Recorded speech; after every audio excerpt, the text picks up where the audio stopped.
When I bow before the altar, offering Buddha a bunch of daffodils, the fragrance of the flowers fills the sleeves of my robe.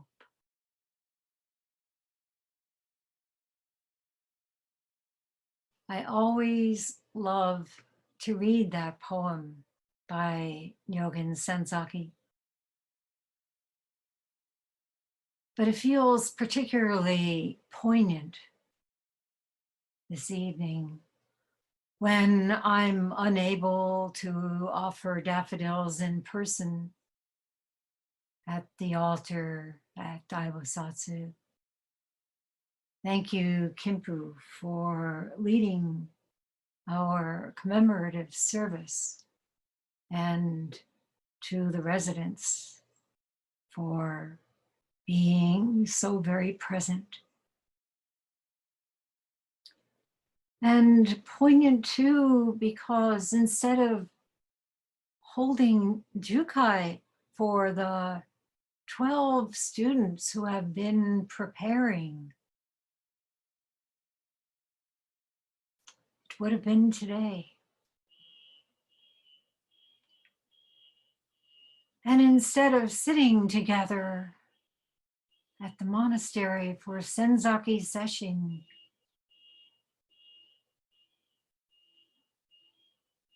we have had to move into the digital Dharma realm. But the full moon last night,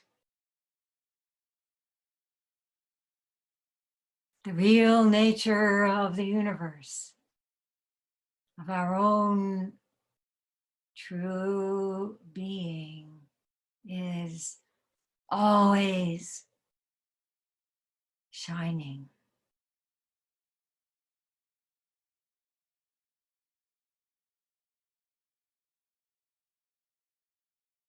Life, death in the time of coronavirus continues.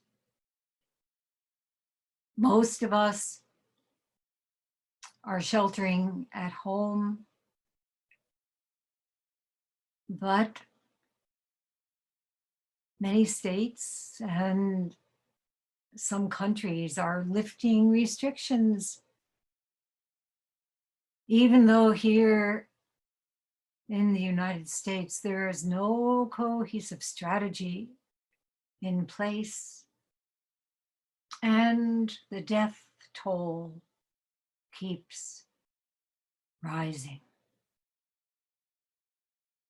Indeed, it is a time of adversity with no end in sight. So how fortunate we are to have a practice that calls us to be steady in the midst of turbulence, to have courage in the midst of fear. And as Pema Chodron titled one of her books, to be comfortable with uncertainty, and to offer our loving empathy to all those who are grieving, who have lost family and friends.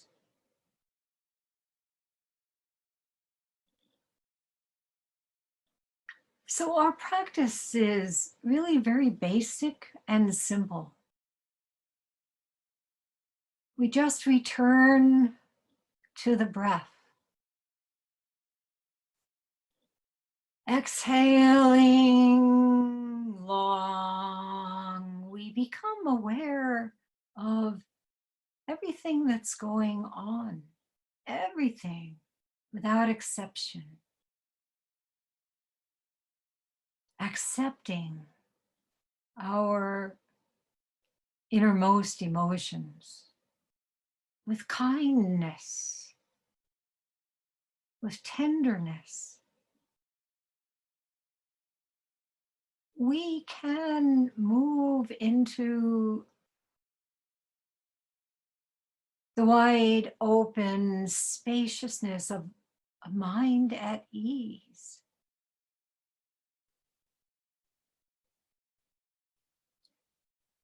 With each exhalation, we can let go of the fear-based narrative. With each inhalation, a new freshness comes. The scent of spring, the renewal of vow. We open the window of our heart mind.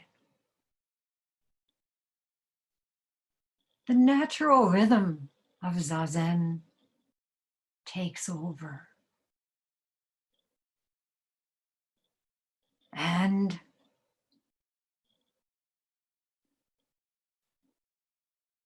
I have to say this, some of us will contract the virus, and our lungs may no longer work. But we can silently recite Kanzeon, becoming one with the Bodhisattva of compassion, who hears all cries, even those that cannot be voiced.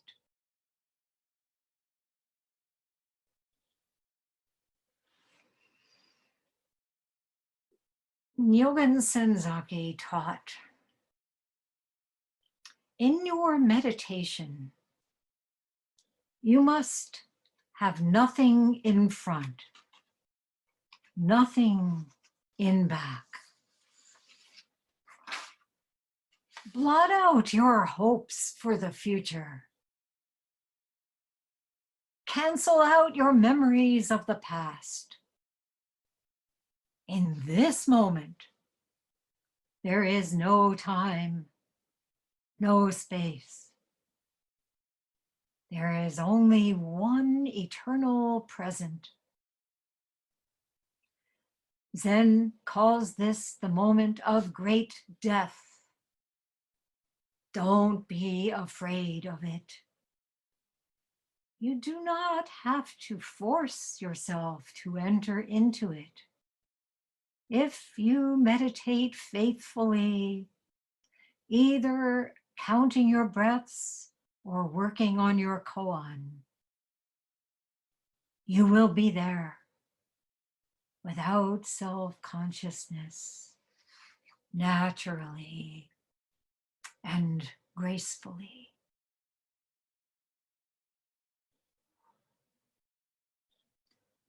So Nyogen Senzaki dedicated himself to this kind of simple and direct practice throughout a lifetime of great struggle and adversity.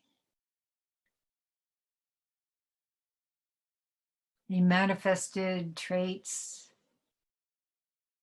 that have inspired generations of Americans and students. Patience, integrity, perseverance, humility, courage, and compassion. As I'm sure many of you know, as an infant, he was found by a monk next to the dead body of his mother. The year was 1876. The place was Kamchatka, a Russian peninsula off Japan's northernmost islands. And he was adopted by a shipbuilding family named Senzaki. But when he was 5, his foster mother died. His adoptive grandfather, who was a Kegong scholar and Pure Land priest, taught him the Chinese classics and had a profound influence on his spiritual development. But he too passed away when Nyogen Senzaki was 16. So confronted by sickness, old age, and death, Senzaki decided to enter medical school. But he kept thinking of how his grandfather's congregants' offerings to the temple had supported them. Increasingly, he felt the only way for me to requite their kindness is to become a monk. So he dropped his medical studies and entered a local Soto Zen monastery at the age of 19. He was ordained on April 8th, Buddha's birthday, and given the name Nyogen, like a fantasy. Later, he studied under a Shingon priest, but it was when he met Soen Shaku Roshi that he knew he had found his true teacher. So he entered Soen Shaku's monastery in Gakuji, one of the headquarters of the Rinzai Zen school. But before he could finish his training, he became ill and had to return home. But his monk's vow never faltered.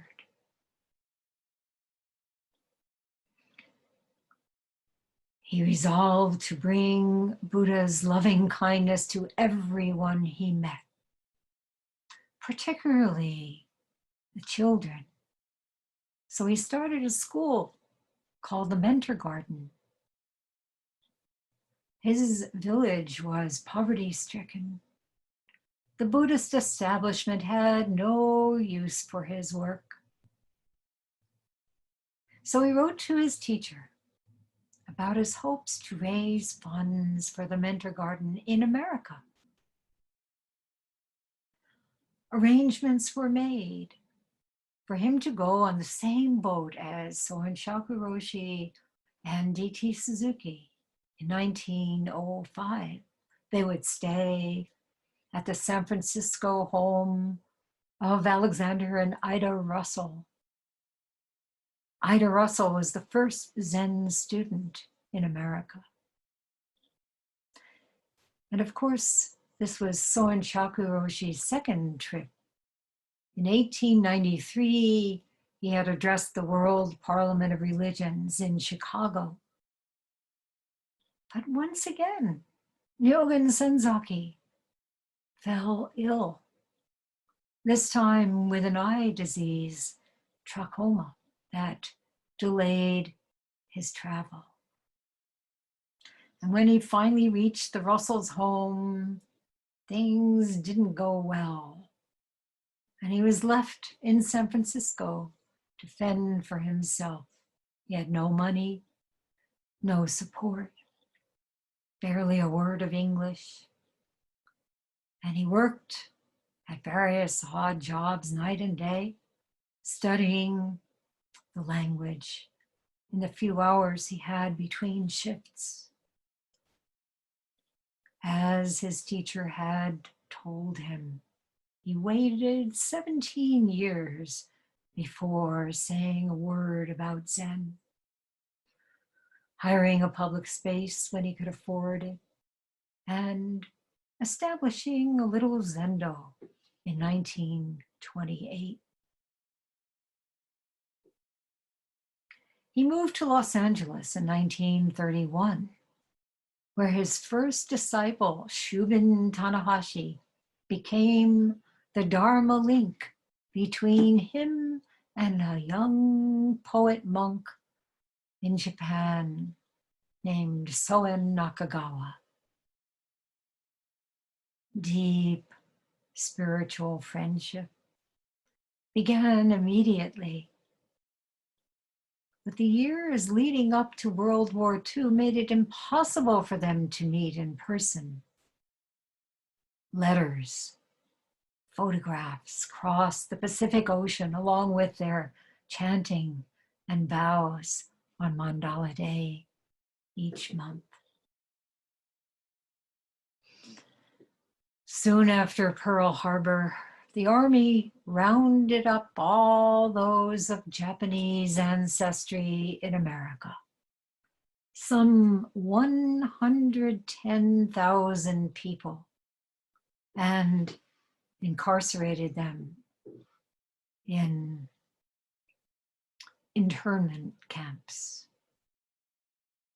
Senzaki spent 3 years at Heart Mountain, Wyoming, sharing a very small room with a family. There was no knowing how long the confinement and the war would last. All he could do was set up a little zendo in a corner of the room and sit faithfully, as we are doing in our own time of no knowing. His poem, opening words of Wyoming Zendo, written without the editing assistance of his disciple, Ruth Strout McCandless, conveys what it was like.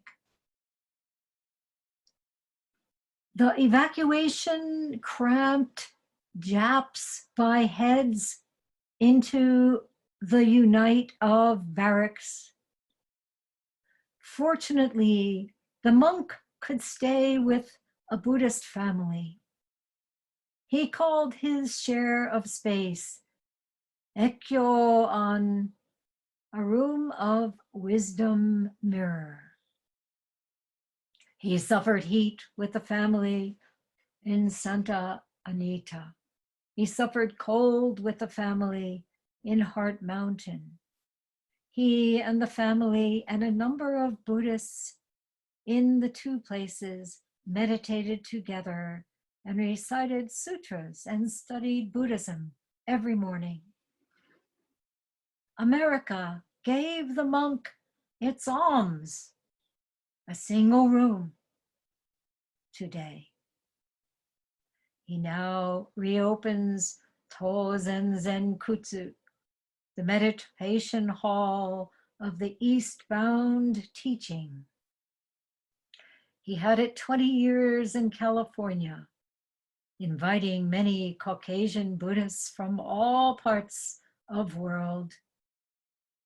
He has to wait exclusively the Japanese Zen students to come in this snow-covered desert of internment, a Wyoming plateau.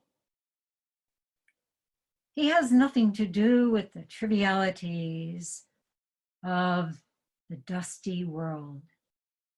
He rather prefers to sit alone, burning the lamp of Dharma, than to receive any insincere visitors and waste time. Heart Mountain, Wyoming, December 20th, 1942. And on October 3rd, 1943, the day after I was born, he wrote this poem. Autumn came naturally to the exiled life. We commemorate again Bodhidharma, our patriarch. 4 ways of conduct, as he taught us to practice, were carried by us during past 12 months. The seeds of Zen were planted deep and covered well with earth. Who knows and who cares what will happen tomorrow in this tricky plateau? Before long, cold clouds may cover us and the snowstorm may visit us with no effect to our equanimity.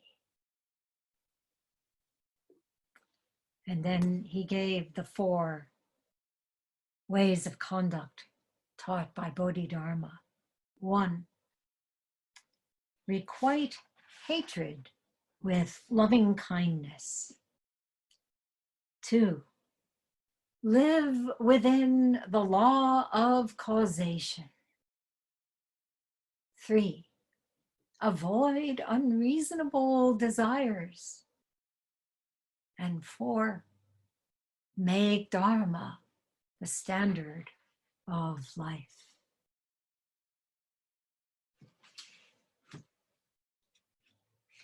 So after all those years of corresponding and bowing to each other across the Pacific, in 1949, Soen Nakagawa was finally able to travel to the States.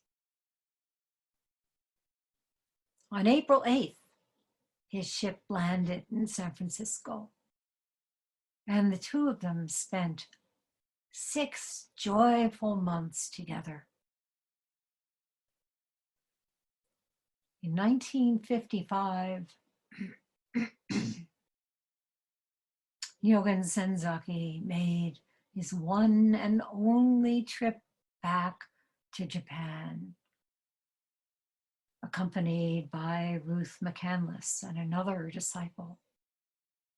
And they went to visit Soen Roshi, who had become abbot of Yutakuji by then. Once again, illness struck. Senzaki had to stay in bed while the others went to various important monasteries. And on May 7th, 1958, exactly 62 years ago today, he passed away.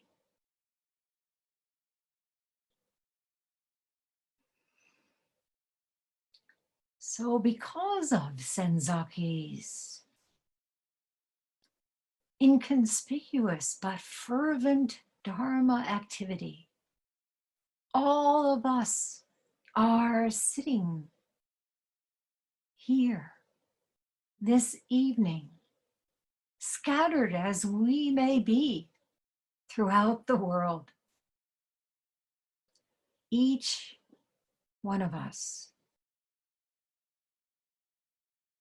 is nowhere but in the right place, in the right time, Shinge Suzuki Roshi, another pioneer of Zen in America, said, to think because it is possible we will do it is not Buddhism. Even though it is impossible, we have to do it because our true nature wants us to.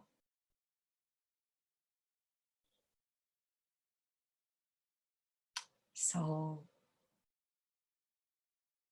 no matter how difficult our present circumstances may be, we must dream the impossible dream. As Eido Roshi loved to sing, and have the valor and vow to accomplish it, even though we don't know how. That's the only way we can requite Nyogen Senzaki's Dharma life.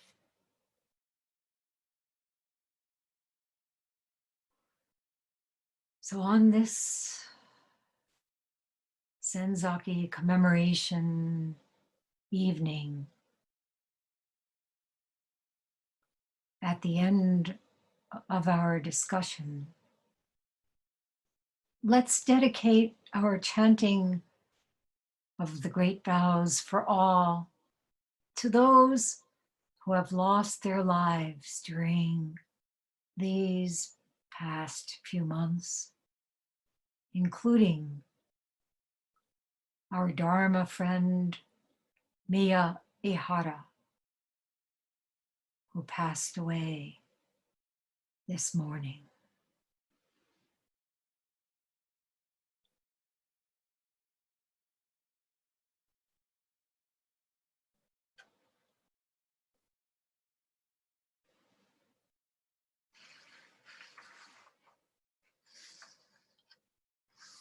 At this time, I want to invite anyone who would like to speak to do so. We've been very fortunate to have a number of you offer inspiring words, but I want to encourage those of you who haven't spoken to have the great courage to share something with us. We truly value what you are living through and would love to hear.